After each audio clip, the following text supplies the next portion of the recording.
So I wanted to answer a question that's come in by email this week, and that is, how often do I need to school my horse in order for it to be effective? If I only ride 3 or 4 days a week, how many of those days should I be thinking about schooling, and how often can we just go out and enjoy ourselves? And the thing is, if you're making a distinction between schooling your horse and having fun with your horse, well, that's kind of looking at things from the wrong angle. You see, good riding and good schooling are actually the same thing.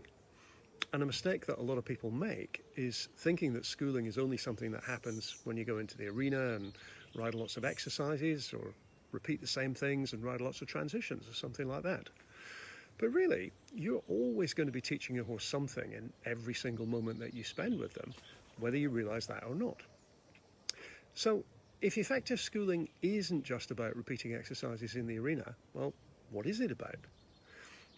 I think a better way to think about it is to treat everything you do like a series of little fun tests. It starts with the really simple things, like noticing what really happens when you first ask your horse to move off from a mounting block, for example.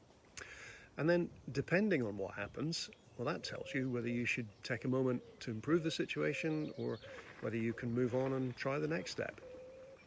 So if asking your horse to move off works nicely, well, then you could try something a bit more advanced. Not lots more advanced, just a little bit, like maybe moving off the track for a step or two and then back onto it again.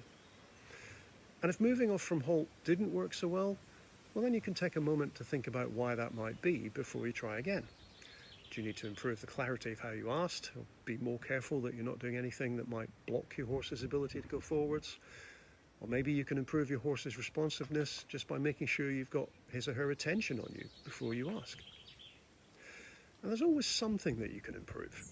So even when you're warming up, you could be improving your horse's responsiveness or their flexibility or improving their relaxation, something like that. And what you'll find is that it's getting the simple things to work better that makes the more advanced things possible. So assuming you get the easy stuff working reasonably well, then you can try something a bit more complex. Or you could even decide to have a go at something absolutely brand new that you've never tried before. And probably the best bit of advice that I can offer you while you're doing all that is to get good at quitting while you're ahead.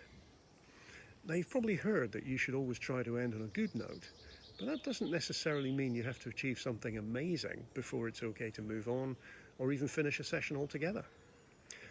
Something that Joe and I have learned over the years is that it's often a lot more effective just to be on the lookout for when your horse does something well and stop there.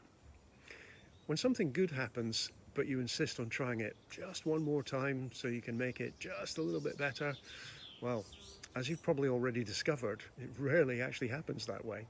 And so you can end up spending a long time trying to create another good moment to finish on, and that's actually what takes a lot of the fun out of developing your horse and your riding. It's a lot more effective and a lot more fun for both of you if you can just start to notice when something's a little bit better and be happy with that.